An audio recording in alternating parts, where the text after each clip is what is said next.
તમે આટલી દવાઓ જમાડો છો?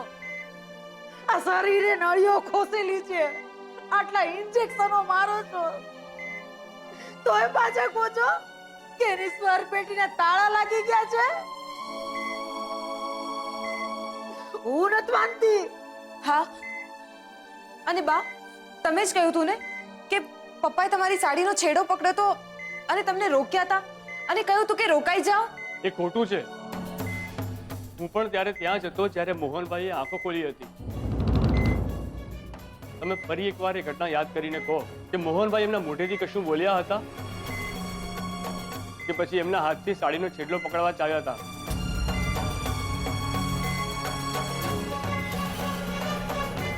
કે પછી ફક્ત આંગળી કરી હતી? બોલો બા, હા કે ના? બેન, તમે ખસો. Sister, okay, relax. યસ. બા, પ્લીઝ તમે બહાર જાઓ. અરે પણ કહા, જો મારા દીકરાને મારી જોડે વાત કરવી છે. બોલો, સાચું છે કે નહીં? અરે હું હાચું ને ખોટું, તમે તો મોહનની ભેળા ભેળા અમારા મોઢે તાળા લગાવી દીધા. પૈસા તો શું પપ્પા હંમેશ માટે આમ જ રહેશે ડોક્ટર, બોલ્યા વગરના? ના ના, પણ જેમ મોહનભાઈને હોશમાં લાવવા માટે તમે બધાએ જે રીતે રાહ જોઈ હતી એ જ રીતે થોડા વધુ દિવસ રાહ જોવી પડશે એમનો અવાજ સાંભળવા માટે. બાકી સ્વરગ્રંથિનો પ્રોબ્લેમ ખબર પડતા જ મેં મારા તરફથી દવાઓ શરૂ કરી દીધી હતી અને મહાસુખભાઈ સાથે પણ મારી વાત થઈ ગઈ છે અને જરૂર પડે તો આપણે કોઈ સ્પેશિયાલિસ્ટનો ઓપિનિયન પણ લઈશું. Excuse me. અરે કપાળ મારું, તું સ્પેશિયાલિસ્ટ ને પૂછતો. આટલા ઉજાગર કર્યા, પૈસાનો ધુમાડો કર્યો, અંતે હાથમાં શું આવ્યું? મારો મૂંગો મંતર દીકરો.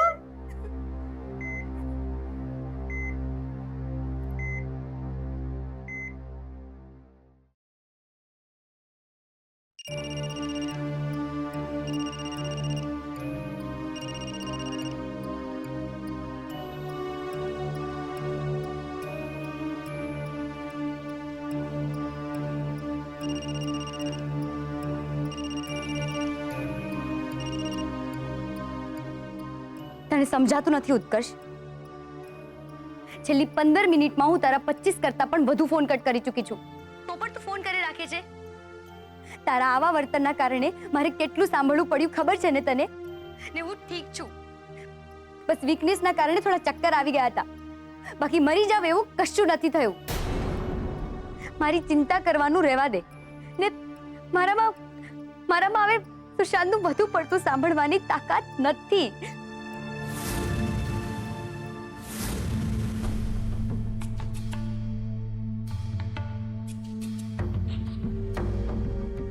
તને મારી હાલત સમજાય છે ઉત્કર્ષ? તો પ્લીઝ હું તારા હાથ જોડું છું. જ્યારે સુશાંત તારું અપમાન કરે છે ને આપણા સંબંધ પર શંકા કરે છે ને મને નથી ગમતું. તો પ્લીઝ હું તારા હાથ જોડું છું. ને જ્યારે આપણા વચ્ચે એવું કંઈ છે જ નહીં તો દુનિયાને ખોટે ખોટું બોલવાનો મોકો શું કામ આપવાનો? સારું, તું જો નથી ઈચ્છતી તો હું તને ફોન નહીં કરું. ને મને ખબર પણ નહોતી તારી તબિયત ખરાબ થઈ ગઈ છે. મેં તો ફક્ત એટલું કહેવા માટે ફોન કર્યો હતો કે મોહન અંકલ કોમામાંથી બહાર આવી ગયા છે. શું? પપ્પા કોમામાંથી બહાર આવી ગયા? ને તું મને અત્યારે વાત કરે છે? અત્યાર સુધી શું ફાલતુ વાતો કરે રાખતો તો? એ બધું છોડ, હું હમણાં જ હોસ્પિટલ આવું છું. અરે પણ મારી કિંજલ વાત તો સાંભળ. અરે એ બધી વાત સાંભળવાનો ટાઈમ ક્યાં છે મારી પાસે? મારે તો હવે બસ પપ્પાને સાંભળવા છે. પપ્પાના મોઢેથી કિંજલ સાંભળવું છે. ચાલ છોડ, હું હમણાં જ હોસ્પિટલ આવું છું. ને ઉત્કર્ષ, સોરી, મારે તારા પર આટલો ગુસ્સો નહોતો કરવો જોઈતો. સોરી.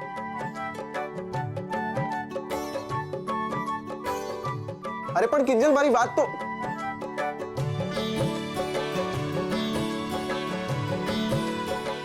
બીજલ, બીજલ.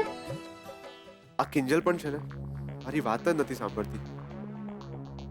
પાછી મને કહેતી હતી કે એને મોહન અંકલના મોઢાથી એનું નામ સાંભળવું છે. હવે હું એને કેવી રીતે કહું કે મોહન અંકલ તો બોલી જ નથી શકતા. બીજલ, બીજલ. શું થયું કિંજલ? શું નથી થયું એમ બોલ મારી ફૂલબેટ. તારા માટે એક જબરજસ્ત ન્યૂઝ લઈને આવી છું. શું ન્યૂઝ છે? ઉત્કર્ષનો ફોન હતો કે પપ્પા ઠીક થઈ ગયા છે. પપ્પા ઠીક થઈ ગયા. કિંજલ આઈ સો હેપી. તો આપણે અહીંયા શું કરીએ છીએ? હોસ્પિટલ જવું જોઈએ. હા ચાલ. કિંજલ, મારે તને એક વાત કહેવી છે. મને એવું લાગે છે કે આ બધો જ ચમત્કાર છે ને તારી આ સુશાંત વાળી વીટીનો છે. આ વીટી તારી આંગળીમાં આવી નથી કે પપ્પા ઠીક થઈ ગયા. અને કિંજલ, મારી પાસે પણ તારી માટે એક હજુ જબરદસ્ત ગુડ ન્યૂઝ છે. શું? બીજલ ભટ્ટનું બેડમિન્ટન ટીમમાં સિલેક્શન થઈ ગયું છે. કોંગ્રેચ્યુલેશન. Thank you. મને લાગે છે પપ્પા આ ન્યૂઝ સાંભળીને તો બેડ પરથી ઊભા જ થઈ જશે. ચલ ચલ જલ્દી જઈએ. બાપા અહીંયા મોડું થાય છે. એ સરોજ, નાસ્તો મળશે કે નહીં? અહીંયા ભૂખ લાગી છે. આવી આવી. કેટલી વાર હોય અહીંયા? આલો લો, ચેવડા જ છે નસીબમાં. ચા લાવી. નખો જાય નખો દેવાનું. મેં તો હોસ્પિટલના નામનું નાઈ નાખ્યું રાઘવ. નકામીના પેટના છી હંધાય ડાક્ટર. હા, હું થયું બા? ટાટા પડો. એ સરોજ, બા માટે પાણી લાવ ભાઈ. હા લાવી. ટાટા પડો, ટાટા પડો. હું થયું બા? અરે થાય હું પાણી રામ જાણે મારા ગળેથી ઉતરશે કે નહીં. હા બા, હું થયું? અરે મને ઈ જ નથી સમજાતું રાઘવ કે મારે આને ઠીક સમજવું કે નો ઠીક સમજવું. કેમ બા, કેમ આમ બોલો છો? અરે તો શું કહું સરોજ, મોહન બિચારો માંડ કોમામાંથી બહાર આવ્યો તે મને બે ઘડી એમ થયું કે હર ખાવ. ત્યાં તો ઓલો ડાક્ટર ઓદડામાં હાથીકડું નાખે ને એમ કીધું કે મોહનના ગળાની નસમાં કંઈક ગડબડ છે. બિચારો ખાઈ નહીં શકે અને બોલી નહીં શકે. અરે બા, આ તો એવું થયું, પેલા ભીમજી અદાની ભાષામાં કહીએ ને તો હા પે છચુંદર કરી લીધું, પણ હવે ઓકે તો આંધળો થાય અને ગળે તો એ રે રામ બોલો ભાઈ રામ. મને તો એ જ નથી સમજાતું કે મારા મોહને એવા કેવા પાપ કર્યા હશે બિચારાએ કે એને આટલી પીડા ભોગવવી પડે છે. બા, એ તો ઘણીવાર માણસ પાછલા જન્મના એ કર્મો ચૂકવતો હોય અને ઘણીવાર આ જન્મમાં ઘરનાઓના. વાહ, બોલ્યા ને કઈ ત્રિકાળ જ્ઞાની બોલ્યા બા. હે, તું અમને નાસ્તો પીરસી બસ છે. એ બા, આ બધું છોડો ને, મુદ્દાની વાત કરો ને. ઓલા 5 લાખનું શું થયું? હા બા, ઈ તો મેં એટલે પૂછ્યું બા કે ઓલો ઇન્સ્પેક્ટર રાણા ખરો ને, એ આપણા રાહુલિયાને પૂછપરછ માટે બહુ હેરાન કરે છે. બાકી બા, તમે તો જોયું તું ને સગાઈમાં હું કેવો મોટા ભાઈનો પડછાયો બનીને રહ્યો તો. હે અને તું એકદમ મોહનો પડછાયો બનીને પડતો તો બેટા, મને ખબર છે. પણ હગાઈ લગણ હોસ્પિટલ સુધી નહીં. અને જ્યાં સુધી રાહુલની વાત છે ને એની મને ચિંતા છે, એમ જો ને. એક તો આ ઇન્સ્પેક્ટર પણ એ જ ટાપીને બેઠો છે કે મોટા ભાઈ મોઢું ખોલે અને એનું કામ પતે. ખબર નહીં આ કોયડો ક્યારે ઉકળશે. કોણ છે? બા, ભીમજી હતા. અરે કહી દે એને, પાછી નવી ઉપાધિ કરશે. કહી દે. હા, લે પગે લાગી લે. હા કરે છે. હા દા, પાય લાગુ હતા, પાય લાગુ. ના, મોહનભાઈની તો તબિયત આમ હારી નથી કા. ના, આમ છે ને મોહનભાઈ મૂંગા થઈ ગયા છે. ના એટલે હંમેશા માટે નહીં હો. હા, ડોક્ટરે કીધું છે કે હમણાં હાલ પૂરતું એમને જીભે તાળા લાગી ગયા છે. હા હા ભલે. હા દા, મૂકું હો. હા બા, કિંજલને આ વાતની ખબર છે? યાર, હું ત્રીજા નંબર પર છું એટલે હું ત્રીજી મળવા જાઉં એવું ના ચાલે. મેં કીધું ને પહેલા હું મળવા જઈશ પછી તું જજે, સમજી? ના, અરે તેજલ, પપ્પા કેમ છે? પપ્પા ઠીક તો છે ને? મને ખબર છે પપ્પાનો પહેલો સવાલ એવો હશે કે કિંજલ ક્યાં છે. હું હમણાં જ પપ્પાને મળીને આવું. હા હા.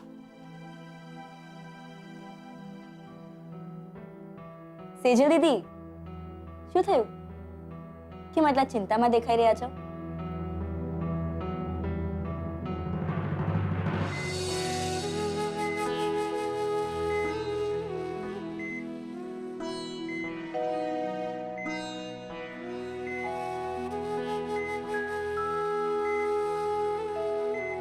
પપ્પા,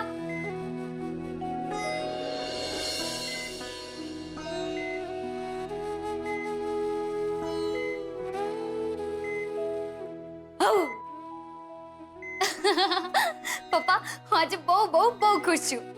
તમે એકદમ ઠીક થઈ ગયા ને? એટલે હવે બધું જ ઠીક કરી દેશો, હે ને? કરી દેશો ને? અરે આ શું? મારે તમારી આંખોથી જવાબ નથી જોતો. હા,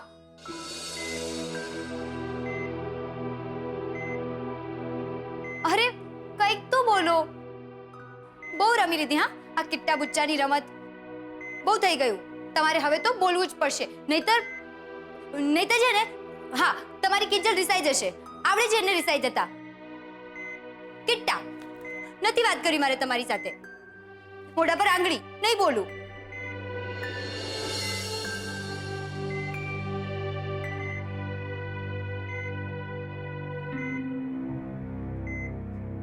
બોલો ને પપ્પા, બહુ થઈ ગયું. તમારા શબ્દો જ તો મારી હિંમત છે ને. કેટલા દિવસ થઈ ગયા મને મારી હિંમત નથી મળી. તમારી કિંજલ થાકી ગઈ છે પપ્પા. હું બહુ થાકી ગઈ છું પપ્પા. બસ એક વાર મારું નામ તમારા મોઢેથી બોલો. મારે મારું નામ તમારા મોઢેથી સાંભળવું છે પપ્પા, તમારા મોઢેથી. બસ એક વાર પપ્પા, બસ એક વાર. એક્સક્યુઝ મી, આ શું કરો છો તમે? એક મિનિટ આમ આવો.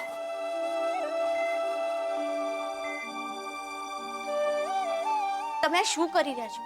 તમને ખબર નથી પેશન્ટ સાથે વાત કરવાની નથી. પેશન્ટની ગળાની નસમાં ડેમેજ છે. જો મેં એમને ઇન્જેક્શન આપી દીધું છે, તમે પ્લીઝ એમને આરામ કરવા દો.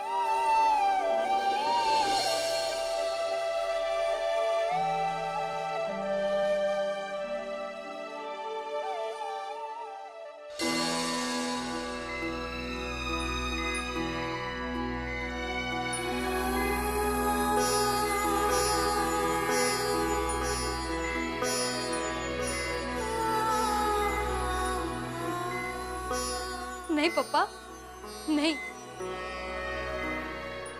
તમે શું કામ માફી માંગો છો? હા, અને હું તો મજાક કરતી હતી. હું કઈ થાકી નથી ગઈ. બહુ હિંમત છે મારામાં. તમારી કિંજલમાં બહુ હિંમત છે પપ્પા. તમારા શબ્દોથી જ હિંમત મળે એવું કોણે કીધું છે? હું તો ખોટું બોલતી હતી પપ્પા. એવું કંઈ નથી. તમે બોલો કે ના બોલો, તમે મારા માથે હાથ મૂકો કે ના મૂકો, તમારી આંખ મારી આંખને મળે ને, બસ છે પપ્પા. ને ખબરદાર, જો એમ માની લીધું છે કે તમે બોલી નથી શકતા, હું છું ને પપ્પા તમારી કિંજલ. હું તમારો અવાજ બનીશ. આપણે બંને મળીને આ દુનિયાને જવાબ આપીશું પપ્પા. જબરજસ્ત જવાબ આપીશું, જબરજસ્ત.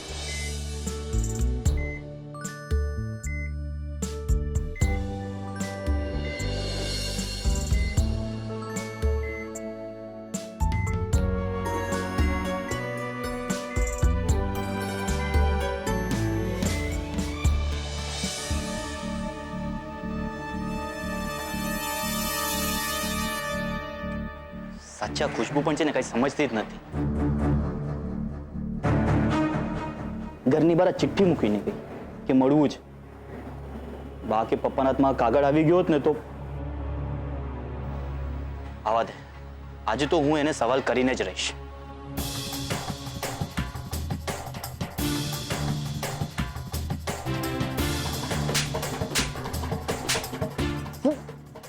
મળી ગયો તને તારા સવાલનો જવાબ? નક્કામાં ન માલા આ ચિઠ્ઠી ના નાખું તો શું કરું? ઓલા રાણાને તારા નામના મિસ કોલ મારું? અરે પણ એમાં મારો શું વાંક? પેલો ઇન્સ્પેક્ટર મારો ફોન લઈ ગયો તો. હા એકદમ કરેક્ટ વાત કરી તે. બેવકૂફ તો હું છું ને કે તારા જેવા લંગડા ઘોડા પર મેં દાવ લગાવ્યો. ઓલો રાણો મને પૂછતો તો કે હું કોણ બોલું છું. મારો નંબર એની પાસે પહોંચી ગયો તારે કારણે. અરે માર નહીં ને વાગે છે. એ તો રાઈટ ટાઈમ પર મેં મારું સિમ કાર્ડ અને રહેવાનું બદલી નાખ્યું ને તો વગર કામની જેલમાં ચક્કી પીસતી હોતા છે. અરે માર નહીં ને વાગે છે. તો જુએ છે. તો જોવા દે ને. સાંભળ્યું છે પેલા દીનુ કાકા પાછા આવી ગયા છે તો તને 5 લાખ આપ્યા કે નહીં? ના, દીનુ કાકા કહે છે કે 5 લાખ એમની પાસે નથી. એક નંબરની નાટક કંપની છો તમે બધા. તારા દાદી ઓલા વસૂલીને ખોટી ચેન પકડાવે, તું તારા બાપને એન્જિનિયરના નામે ચૂનો લગાવે અને તારો બાપ જગ્યા માટે ઓલા માસુકને માખણ લગાવે. ક્યાંક એવું તો નથી ને જેમના હોસ્પિટલમાં તારો કાકો સૂતો છે એ જ સૌથી મોટો 10 નંબરી હોય, પૈસા ચોર્યાનું નાટક કરતો હોય? ના ના, કાકા તો બહુ સીધા માણસ. ચૂપ. તારા ખાનદાનની હિસ્ટ્રીમાં કોઈ સીધું નથી, બધા જલેબી જેવા છે. તું લખી રાખ, આ તારો કાકો પણ નાટક કરીને બધા પૈસા ગટકી જવાના ફિરાતમાં છે. તું જોજે ને થોડા ટાઈમમાં ટી સ્ટોલ પણ નવી કરાવશે. પૈસા ચોરાયાની ફરિયાદ કરી ફીસી પણ નહીં ચૂકવે ને છોકરાવાળા સામે હાય ગરીબી કરીને લગ્ન પણ સાદાઈથી પતાઈ દેશે. ને મારું માન, તારા આખા ખાનદાનમાં માસ્ટર માઇન્ડ હોય ને તો તારો કાકો જ છે.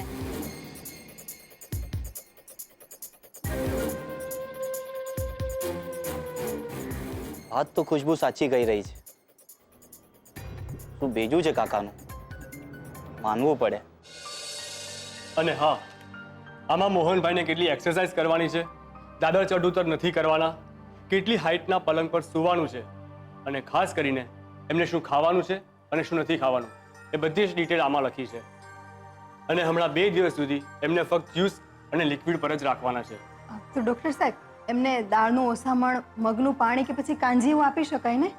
હા, પણ દાળના નામે લીમડો, વઘારનું જીરું, કોથમીર એ બધું ન જવું જોઈએ. જુઓ, મને વર્ષોનો અનુભવ છે. તમે મોહનભાઈને આજે સાંજે ઘરે લઈ જશો, આવતીકાલથી મહેમાનો મોહનભાઈને કેમ છો કેમ નહીં પૂછવા માટે ઘરે આવશે અને પછી પોતાના જાતના ઈલાજો પણ બતાવશે. અને હા, નાસ્તાના નામે તમે શીરો ખવડાવશો, ઘી ખવડાવશો, બટેકાવડા ખવડાવશો, પણ પ્લીઝ હું તમને વિનંતી કરું છું, એવા કોઈ ઊંટ વૈદા કરશો નહીં, નહીંતર મોહનભાઈ એમનો અવાજ કાયમને માટે ખોઈ બેસશે.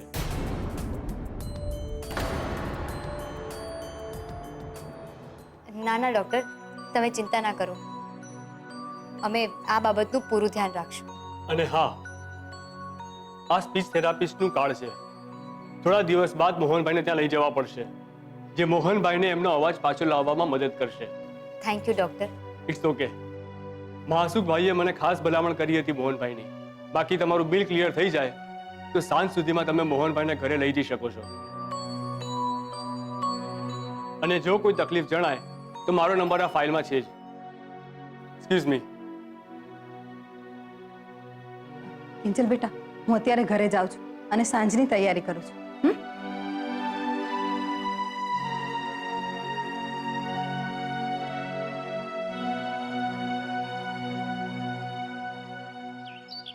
કાકી જલ્દી કરો, મને બહુ મોડું થાય છે. અરે આવી બેટા. આ તારા ટિફિનમાં રોટલીઓ ભરી રહી હતી, એ પણ ઘી લગાવેલી. અને બેટા તું તો હવે બેડમિન્ટનની ટીમમાં સિલેક્ટ થઈ ગઈ ને, તો ડબલ પ્રેક્ટિસ કરવી પડે કે નહીં? એટલે થોડું ઘી પેટમાં પડે ને તો તાકાત આવે, સમજી? પણ કાકી મને આટલી બધી ઘી વાળી રોટલી ખવડાવશે ને તો હમણાં જેટલી છું ને આમ ડબલ જાડી થઈ જઈશ. બીજલ, તું હજી ઘરે જ છો? સ્કૂલે ક્યારે જઈશ? મમ્મી બસ જવ જ છું. કાકી એમના ઘરેથી લોટ અને મસાલો લેવા ગયા હતા ને, એમાં મોડું થઈ ગયું. કેમ તારે ઘરેથી? તો શું કરે કાકી, આપણા ઘરે મસાલો મીઠું કાંઈ જ નહોતું, એટલે કાકી બધું લઈ આવ્યા એમને ત્યાંથી. તો તારે મને પહેલેથી જ કહી દેવું જોઈતું હતું ને સરોજ. હું ગુલાબને કહી દે. તે ભાભી મારા ઘરેથી મસાલા ને મીઠું ક્યાં કોઈ પારકા ઘરે લઈને આવી છું. પણ તોય તું તો રાઘવભાઈ અને પાનો સ્વભાવ જાણે જ છે ને. પણ ભાભી, તમે પણ તો મારો સ્વભાવ જાણો જ છો ને.